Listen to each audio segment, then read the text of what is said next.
হলে হলে পুলিশের সাউন্ড গ্রেনেড ও টিয়ার গ্যাস নিক্ষেপ। ঢাকা বিশ্ববিদ্যালয় এলাকা ছাড়ছে শিক্ষার্থীরা। বিশ্ববিদ্যালয়ের বাইরে মারমুখী ছাত্রলীগ। নিরাপদে ঘরে ফেরা নিয়ে আশঙ্কা শিক্ষার্থীদের। এদিকে ঢাকা বিশ্ববিদ্যালয়ের ভিসি চত্বরে নিহত শিক্ষার্থীদের স্মরণে গায়েবানা জানাজা কর্মসূচির পর কফিন মিছিল শুরু হলে সাউন্ড গ্রেনেড ছোড়ে পুলিশ। ছত্রভঙ্গ হয়ে গেছে শিক্ষার্থীরা। মাহফুজ শুভকে সাথে নিয়ে ফরুক বাবু রিপোর্ট। কোটা সংস্কার আন্দোলনে নিহত শিক্ষার্থীদের স্মরণে ঢাকা বিশ্ববিদ্যালয়ের রাজু ভাস্কর্যে গায়েবানা জানাজা পণ্ড করতে চারদিক ঘিরে রাখে পুলিশ। এর মধ্যে দুপুর 2টার দিকে 2018 সালের কোটা আন্দোলনের কয়েকজন নেতা উপস্থিত হন।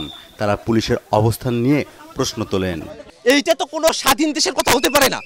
আমরা শিক্ষার্থীরা আমরা কি এতটুকু কথা বলতে পারবো না? পুলিশ এখানে হর্ন দিতেছে, পুলিশ এখানে তারা সাজোয়া জান না এসেছে। এর কিছু পরেই পুলিশ তাদের ক্যাম্পাস ছাড়তে বাধ্য করলে মাটিতে শুয়ে কিছু সময় অবস্থান নেন তারা। তবে মাত্র 3 জনকে প্রতিহত করতে 4টি সাউন্ড গ্রেনেড নিক্ষেপ করে পুলিশ। আটক করা হয় ডাকসুর সাবেক নেতা আক্তারকে।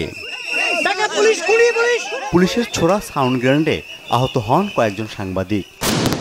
পুলিশ কিন্তু সরাসরি সাংবাদিকদের উপরে হামলা করছে। আপনারা যখন তাদেরকে ঘিরে ধরে রেখেছেন তখন তো আমাদের পুলিশকেও আপনারা ওখানে ঢুকতে দিচ্ছেন না। এদিকে বিশ্ববিদ্যালয় ক্যাম্পাসে শিক্ষার্থীদের বাধার মুখে পড়তে হয়। বিশ্ববিদ্যালয় প্রশাসন সহ পুলিশের ভূমিকা নিয়ে প্রশ্ন তোলেন শিক্ষার্থীরা।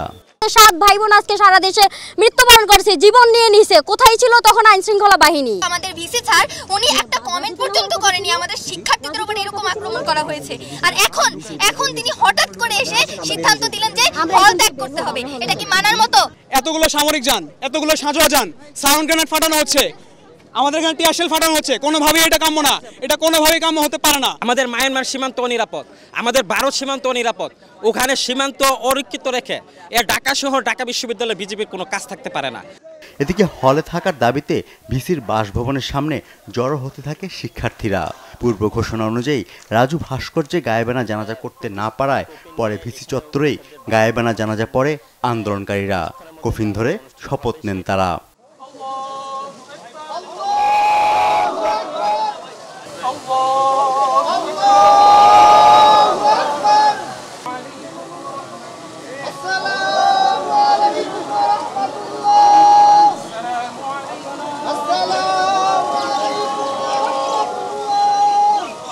কোটা সংস্কারের দাবিতে চলমান আন্দোলনে নিহতদের শহীদ আখ্যা দিয়ে তাদের রুহের মাগফিরাত কামনা করে অনুষ্ঠিত হয় মোনাজাত। এরপর ভিসি চত্বরে কোটা সংস্কার আন্দোলনকারীরা বের করে কফিন মিছিল। টিয়ার সেল নিক্ষেপ করে পুলিশ। শুরু হয় ধাওয়া পাল্টা ধাওয়া। পুলিশ নিক্ষেপ করে সাউন্ড গ্রেনেড। পণ্ড হয় কফিন মিছিল।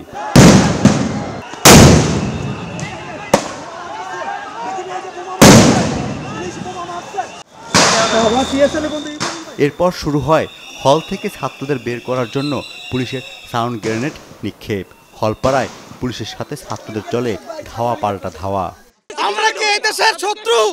আমরা তো এই দেশের মেধাবী স্টুডেন্ট, ঢাকা ইউনিভার্সিটি স্টুডেন্ট। কয়জন আউটসাইড মাইরাই আন্দোলন দমাইবেন? আন্দোলন চলতেছে, আন্দোলন চলবে। টিয়ার শেল মারতেছে তা না, আমাদের প্রায় 15 জনের মতো গুলিবিদ্ধ। আমরা কি অপরাধ করছি? প্রায় ঘণ্টাব্যাপী চলা এই সংঘর্ষ টিয়ার গ্যাস ও সাউন্ড গ্রেনেড ছুড়ে সমাধান করে পুলিশ। ছাত্রদের হল ছাড়তে বাধ্য করে। শিক্ষার্থীদের আশঙ্কা হলের বাইরে হামলা চালাতে পারে ছাত্রলীগ। এটা লেখাপড়ার জায়গা না, এটা সন্ত্রাসীদের জায়গায় ঢাকা ইউনিভার্সিটি। স্টুডেন্টদের উপরে হামলা কিভাবে হয়? ওনারা যাচ্ছে সবাইকে মেরে ফেলতে, আর কিচ্ছু না। আমাদেরকে 6টা পর্যন্ত টাইম দেওয়া হয়েছে। প্রশাসন আমাদেরকে বলছে 6টা পর্যন্ত, 6টার আগে সবাই হল থেকে চলে যেতে, কিন্তু সেই সুযোগটা আমাদেরকে দেওয়া হয় নাই। শিক্ষার্থীরা সবশেষ প্রতিরোধ গড়ে তোলে ইফ রহমান হলের সামনে। সেখানেও সাউন্ড গ্রেনেড ছুড়ে নিরস্ত্র ছাত্রদের কিছু হাঁটতে বাধ্য করে।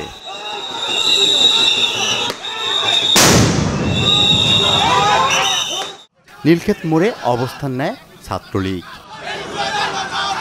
ফরুক বাবু, বাংলা ভিশন, ঢাকা।